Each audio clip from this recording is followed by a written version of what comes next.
ये अफसाना सुंदरवन जंगल का है। टुनटुनी और बंटी कबूतर की शादी को 5 साल हो गए थे, लेकिन आज भी टुनटुनी अपनी शौहर से आंख मिलाने से खौफ खाती थी। अरे टुनटुनी, मेरी चाय कहाँ है? टुनटुनी को बंटी कबूतर से इतना खौफ होता था कि वो अक्सर हड़बड़ाहट में कुछ न कुछ गड़बड़ कर देती थी।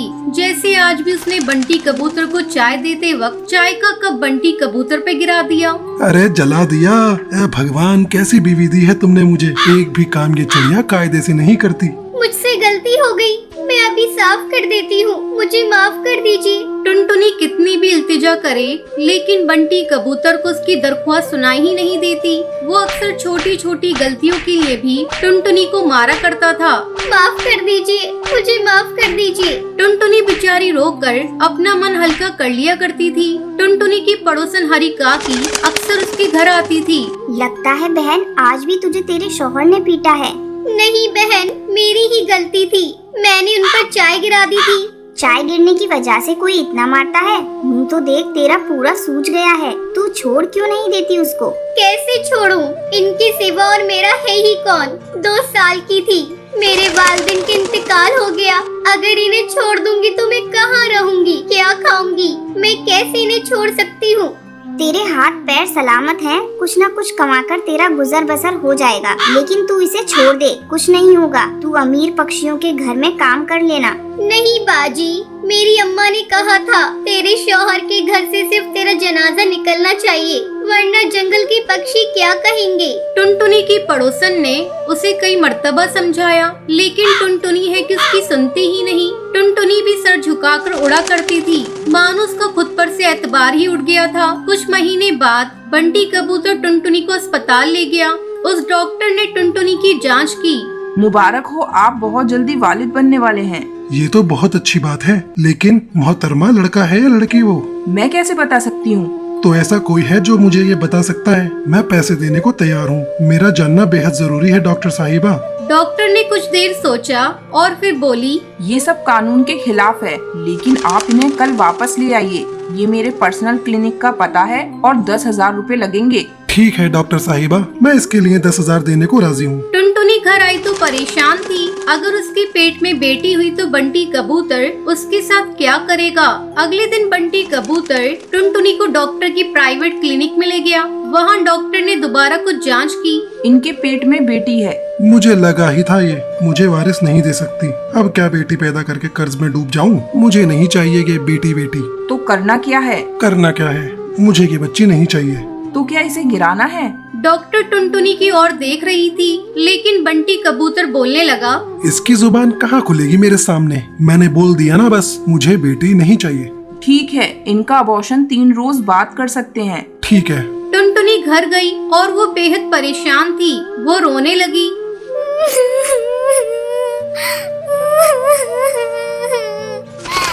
जब बंटी कबूतर आया तो टुनटुनी उससे बोली, मुझे ये बेटी चाहिए। क्या कहा? तुझे बेटी चाहिए? मेरी छाती पर मूंग डालने के लिए बेटी चाहिए? और फिर बंटी कबूतर ने फिर से टुनटुनी को पीटना शुरू कर दिया। टुनटुनी बेचारी रोती चिल्लाती रही। यही सिलसिला अगले 2 रोज तक चलता रहा। टुनटुनी का शौहर रोज उसे पीटता था। तीसरी रात टुनटुनी को नींद ही नहीं आ रही थी। वो अपनी बेटी को मारना नहीं चाहती थी। क्या करे, सोचते सोचते ही वो सो गई। उसके ख्वाब में एक छोटी सी बच्ची आई जो गुड़िया से खेल रही थी, और खेलते खेलते वो बच्ची एक देवी की शक्ल में तब्दील हो गई। टुनटुनी, मैं तुम्हारे साथ हूँ। तुम्हें अपनी बेटी को जन्म देना है और मैं तुम्हारा साथ दूंगी। तुम उसे मरने नहीं दे सकती। उठो, उठ जाओ। और हड़बड़ाहट में टुनटुनी की आंख खुल गई। उसने देखा तो सुबह हो चुकी थी। वो वहीं बैठी अपने ख्वाब के बारे में सोच रही थी। चल, वक्त हो गया है, अस्पताल भी जाना है अबॉर्शन कराने। मुझे नहीं जाना है अस्पताल, और न ही मैं अपनी बच्ची को मारूंगी। क्या मुझसे जबान लड़ाएगी? रुक, तुझे अभी ठीक करता हूँ। मैं भी देखता हूँ तुझे मुझसे कौन बचाता है। इस बार जब बंटी कबूतर ने अपना हाथ उठाया तो टुनटुनी ने हाथ रोक लिया, और टुनटुनी ने बंटी कबूतर को झाड़ू से मारना शुरू कर दिया। जैसे कुछ अलग ही ताकत उसके जिस्म में आ चुकी थी। छोड़, तेरी इतनी मजाल कि तू मुझे झाड़ू से पीटेगी? मेरी बेटी को मारेगा? मार के तो दिखा, तेरा नामो निशान मिटा दूंगी।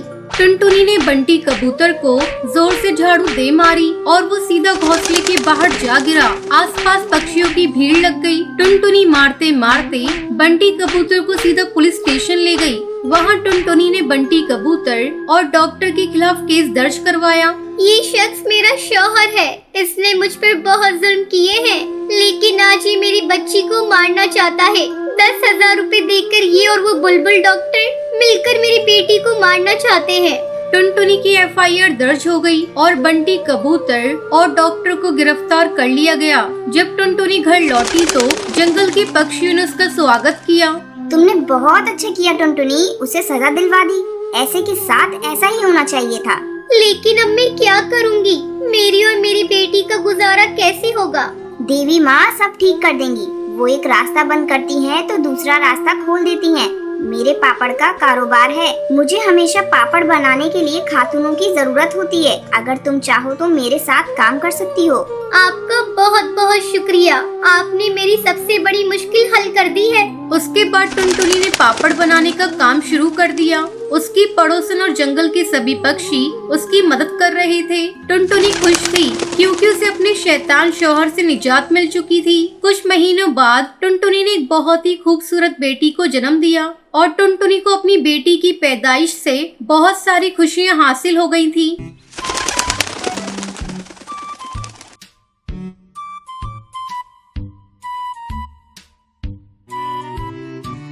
सुंदरवन जंगल में टोनी चिड़िया का एक परिवार रहा करता था। उस परिवार में टोनी अपनी 2 बेटियों के साथ रहती थी। उसकी बड़ी बेटी का नाम टुनटुनी था और छोटी का नाम भूरी था। टुनटुनी बहुत ही आलसी थी। वो कोई काम नहीं करती थी, दिन भर खाती रहती थी और सोती रहती थी।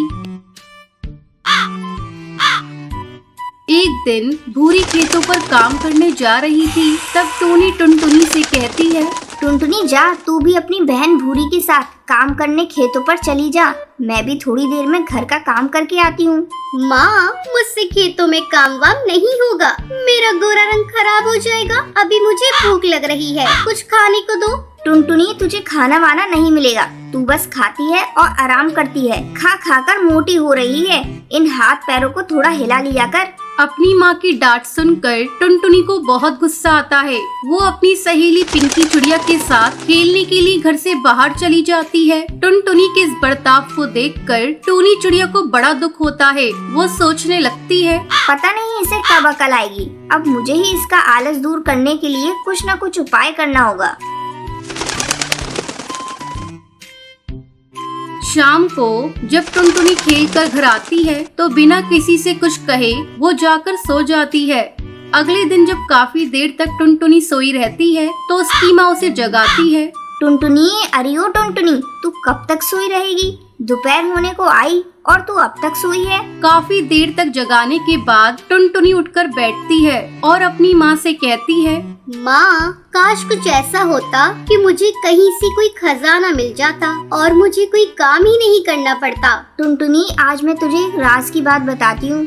बहुत समय पहले तेरे दादाजी ने चोरों के डर से अपना सारा खजाना पहाड़ी के पीछे एक खेत में दबा दिया था। फिर वो भूल गए कि उन्होंने खेत में खजाने को किस जगह दबाया है। अगर तुझे खजाना चाहिए तो तुझे जाकर उस खेत में खोजना पड़ेगा। हाँ माँ, मैं जा रही हूँ। मुझे खजाना चाहिए। अगर वो खजाना मुझे मिल गया तो हम लोग बहुत ही अमीर हो जाएंगे। फिर मुझे कोई काम नहीं करना पड़ेगा। टुनटुनी पहाड़ी के पीछे वाले खेत में जाती है और पूरा खेत खोद डालती है,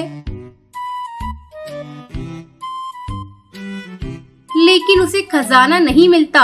शाम को थकी हारी टुनटुनी घर वापस आती है। तब टोनी उससे पूछती है, टुनटुनी बेटा, तू बहुत थकी लग रही है। क्या तुम्हें खजाना मिला?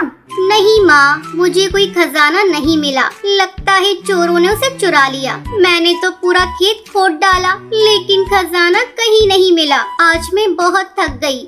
बेटा, तू निराश ना हो। अगर तूने खेत खोद दिया तो ये ले कुछ गेहूं के दाने। कल इसे ले जाकर खेत में बिखेर देना। जब बारिश होगी तो खजाना अपने आप ऊपर आ जाएगा। ठीक है माँ, ये भी करके देखती हूँ। टुनटुनी खजाने की लालच में अगले दिन खेत पर जाती है और गेहूं के दाने बिखेर देती है। कुछ दिनों बाद अच्छी बारिश होती है। टुनटुनी के द्वारा खोदे हुए खेत में अच्छी बारिश के कारण खेत में फसल लहराने लगती है। इसी तरह कुछ दिन गुजर जाते हैं। टुनटुनी खेत के बारे में भूल चुकी थी। तब एक दिन टूनी उसे खजाने की याद दिलाती है। टुनटुनी देख, बारिश हुई थी, खजाना ऊपर आ गया होगा। बेटा चल, हम दोनों चलते हैं और खजाने को लेकर आते हैं। माँ, लगता है उस खेत में खजाना नहीं है। मैं नहीं जाऊंगी खेत पर। बेटा टुनटुनी, ऐसे निराश नहीं होते। चल चल कर एक बार देख तो लें। टूनी के बहुत कहने पर टुनटुनी उसके साथ खेत पर जाती है और जैसे ही अपने खेत को देखती है वो खुशी से चिल्लाने लगती है। माँ, मिल गया खजाना। ये देखो, खेत में चारों तरफ खजाना ही खजाना है। फिर टूनी टुनटुनी को समझाती है। बेटा ये खजाना, ये गेहूं की फसल है। मैं इसी खजाने के बारे में तुझसे कह रही थी। इसे बेचकर हम लोग बहुत अमीर हो जाएंगे। अपनी माँ की बात टुनटुनी समझ जाती है और उस दिन से वो आलस करना छोड़ देती है। सुंदरवन जंगल में टूनी चिड़िया अपनी बेटी टुनटुनी चिड़िया और बेटा गोलू चिड़ा के साथ रहती थी। टूनी चिड़िया अपने बेटे और बेटी में बहुत फर्क करती थी। अक्सर वो अपने बेटे गोलू चिड़ा के लिए नए नए कपड़े और खिलौने लाती थी। जब वो पुराने हो जाते थे तो वो उसे अपनी बेटी को दे देती थी। उस दिन पटाखों का त्योहार दिवाली थी। गोलू चिड़ा अपनी माँ से कहता है, माँ, मैं दोस्तों के साथ पटाखे जलाने जा रहा हूँ। शाम तक घर लौटूंगा, तुम मेरी चिंता मत करना। तब टूनी चिड़िया कहती है, बेटा जा। अपने भाई को जाते देखकर टुनटुनी चिड़िया अपनी माँ से कहती है, माँ, मैं भी अपनी सहेलियों के साथ पटाखे जलाने चली जाऊँ। तब टूनी चिड़िया गुस्से से उसे डांटते हुए कहती है, तू बेटी है और बेटियां घर के बाहर जाकर पटाखे नहीं जलाती। चल चल कर घर का काम कर, सारा काम पड़ा हुआ है। माँ, तुम घर का सारा काम मुझसे करवाती हो और भैया केवल खेलता रहता है। उसे तो तुम कुछ नहीं कहती, बस सारा दिन मेरे पीछे हाथ धोकर पड़ी रहती हो। ठहर जा, तेरा बड़ा मुंह चल रहा है। रुक, मैं अभी तुझे बताती हूँ। ऐसा कहकर टूनी चिड़िया अपनी बेटी टुनटुनी को मारने लगती है।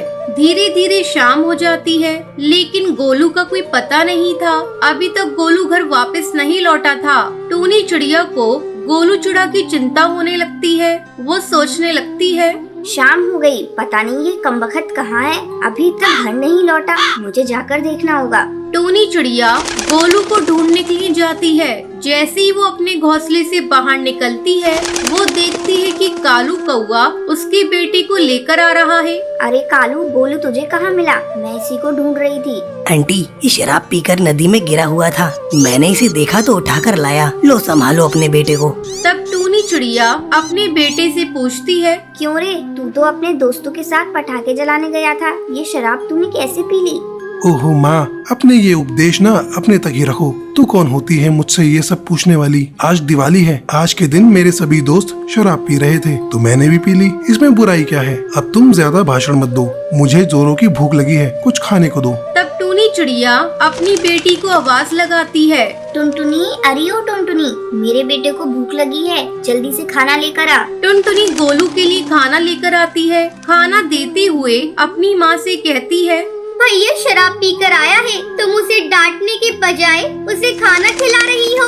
तू होती कौन है ये सब बोलने वाली? अरे आज इसके दोस्तों ने जबरदस्ती इसे पिला दिया होगा। मेरा बेटा ऐसा नहीं है, तू देखना, जब इसका नशा उतरेगा तो वो मुझसे माफी मांगेगा। तभी सुंदरी कौवी टुनटुनी चिड़िया के घोंसले में दिवाली की मिठाई खिलाने आती है। दिवाली बहुत बहुत मुबारक हो टूनी चिड़िया। आओ मैं तुम्हें मिठाई खिला दूं। थोड़ी देर तक सुंदरी कौवी टूनी चिड़िया से इधर उधर की बातें करती है। तभी टुनटुनी चिड़िया दही भल्ले लेकर आती है और सुंदरी कौवी को देते हुए कहती है, ये लो आंटी, दही भल्ले, इसे मैंने बनाया है। सुंदरी कौवी दही भल्ले को खाती है और टुनटुनी चिड़िया की तारीफ करती है। कुछ भी कहो टूनी चिड़िया, तुम्हारे बेटा और बेटी में बहुत फर्क है। तुम्हारी बेटी बहुत ही संस्कारी है, एक दिन उसकी शादी बहुत ही अच्छे घर में होगी, लेकिन तुम्हारा बेटा आवारा पक्षियों के साथ घूमता रहता है। जरा उस पर ध्यान दो। हाँ हाँ सुंदरी कौवी, तुम ये ठीक कह रही हो। आज के बाद से मैं अपने बेटे पर ध्यान दूंगी। सुंदरी कौवी वहाँ से चली जाती है। ऐसे ही कई दिन गुजर जाते हैं। एक दिन गुस्से में कई पक्षी उसके घर आते हैं। ए चलो रे चलो, सारा सामान घर से फेंको। बेटा गोलू, उधार लेने का तो तुझे बहुत शौक था, चल अभी के अभी घर खाली कर। ये सब क्या है? आप लोग कौन हैं और ऐसे कैसे मेरे घर का सामान फेंक रहे हो? अबे तेरे बेटे गोलू ने ये घर मुझे बेच दिया है, क्या समझा? इस घर के बदले मुझे मेरे पैसे चाहिए, समझी क्या? मैंने आपको हमेशा मना किया, इसे इतनी छूट मत दो, इसे इतना मत बिगाड़ो, पर आपने मेरी एक न सुनी और आज देख लिया, घर बेच दिया है इसने। तभी टुनटुनी फोन पर जंगल के सबसे बड़े वकील जिगरबाज से बात करती है। आप लोग बिना किसी कानूनी नोटिस के हमें घर से नहीं निकाल सकते। तू सिखाएगी हमें कानून है? बड़ी आई कानून सिखाने वाली। तेरे भाई ने ही बेचा है ये घर मुझे, समझी क्या? इतने में कड़कनाथ सेठ टुनटुनी को मारने लगता है। तभी वहाँ पुलिस आ जाती है। रुक जाइए, तेरी इतनी हिम्मत, दिन दहाड़े गुंडागर्दी करते हो। पुलिस को देखते ही कड़कनाथ सेठ और उसके चमचों की हवा टाइट हो जाती है। पुलिस उन सभी गुंडों को गिरफ्तार कर लेती है।